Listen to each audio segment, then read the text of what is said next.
Halloween, everybody. Every single time I look on television around this time of year, I see these fantastic pumpkins, and I figured, I know how to sculpt.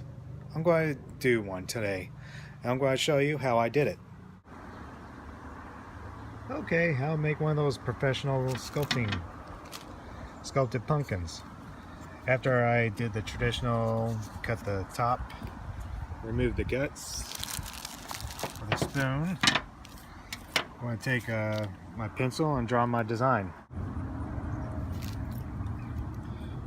Okay, kind of sketched out my design. So obviously I'm going with a skull. I might want to start with a potato or a skin pillar, you know, just to get some of these rough designs. You want to kind of get a little smooth and then work your way inward. So I'm going to start. Okay, so my potato skin pillar cannot even scratch the surface, so I've been using a box cutter to kind of just shave away, and that'll give me a nice surface to work with. Okay, now that I got it all shaved and it's all smooth, got all the bumps out, I can start carving. The first tool I'm going to be using is my trusty old X-Acto blade, and I'm just going to chip away on the outside of the face and do deep cuts on the outside, and towards the center I'll keep it a little bit less, almost nothing, and that'll give me a three-dimensional effect.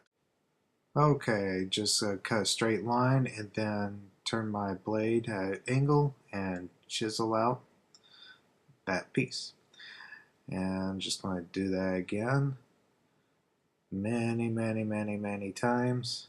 Kind of hard to do it one-handed, but you kind of get the idea. I'll be doing this multiple times all over the outside of the face, really deep to almost nothing.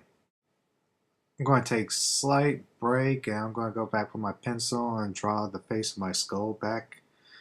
I'll start with the eyes, I always do, and just kind of plot this out a little bit better before I go any further on my sculpting. So yeah, just gonna retrace those lines, and all this does is kind of give me a little indentation so I can know where to start. So I got a nose that needs to stick out quite a bit, so I'm cutting it into this way and then chiseling upward towards the brow line. Alright, now give me that nice flat surface here. I will be going over these lines many times just until it kind of takes on the shape that I want. But the nose and the cheekbones and some of the mouth will be the true outer surface with just a little bit of detail. But that we'll be working with, and then we'll kind of shave it down with this sculpting tool to round things out.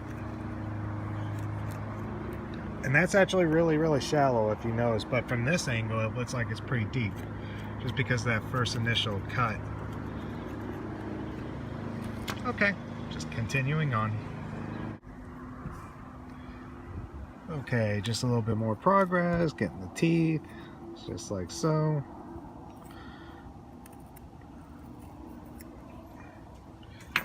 Just taking them out bit by bit.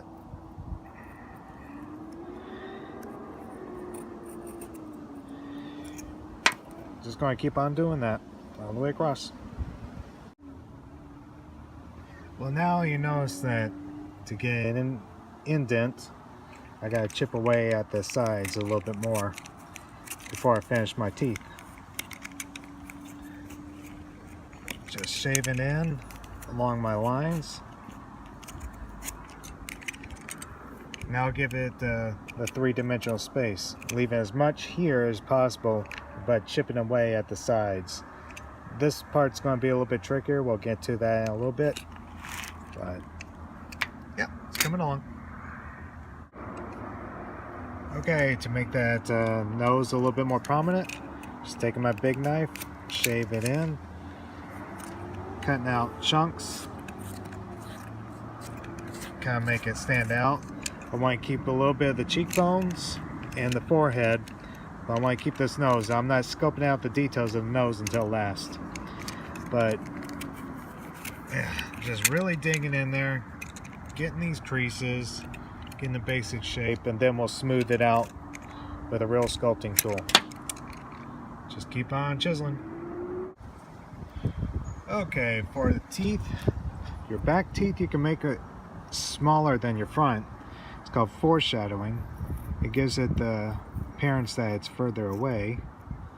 So this teeth is nice and big. This one can be a quarter of the size. Notice the difference? And you look at it from this angle, it looks like it's further back. Just need to make that look smaller and shower. Alright.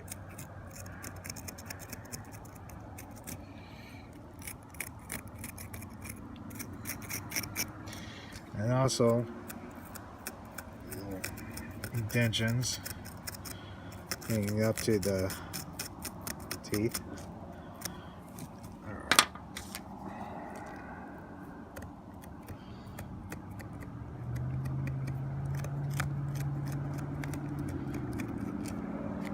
Kind of get the picture. We have a nice bump here, but it's very shallow if you notice. Okay, just scraping in, helping that nose stand out a little bit better. Just using my traditional sculpting tool. Like I said, I want to keep that cheekbone kind of out a little bit. I want to constantly bounce back and forth so I'm not having uneven surfaces, making it look too deformed.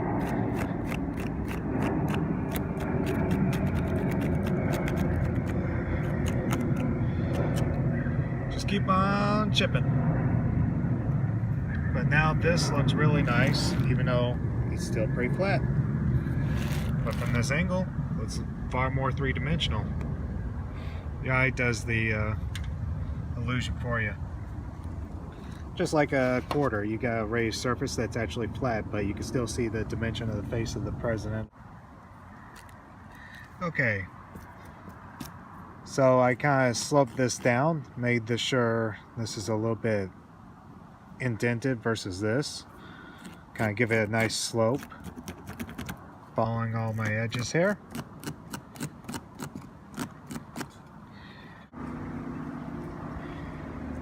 Okay, just keep on digging around the jawline till it's very thin in the back. Small teeth in the sides. I say that's pretty good. I'm going to get around the eyes just a little bit more. Just dig in there, give it a lot more depth, give them that frightening look. But you can see pretty much what I'm doing here.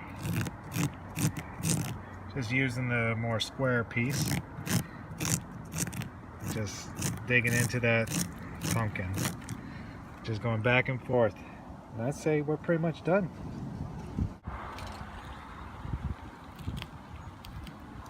Alright. And that's pretty much my original surface right there. As a nice three-dimensional look. Lots of depth. I just gotta clean up all these little squiggly bits and put the teeth detail back in, which is pretty much just cutting in little triangles, chiseling them out.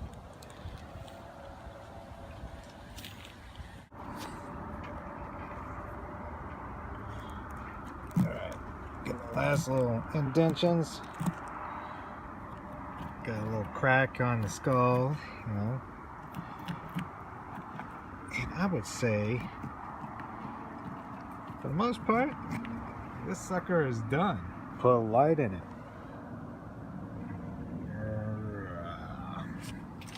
My monster piece. Well, if you like this video, give it a thumbs up. Maybe you want to subscribe. I don't make too many videos, but when I do, I try to make it something unique like this. Anyways, happy Halloween. Take care. God bless.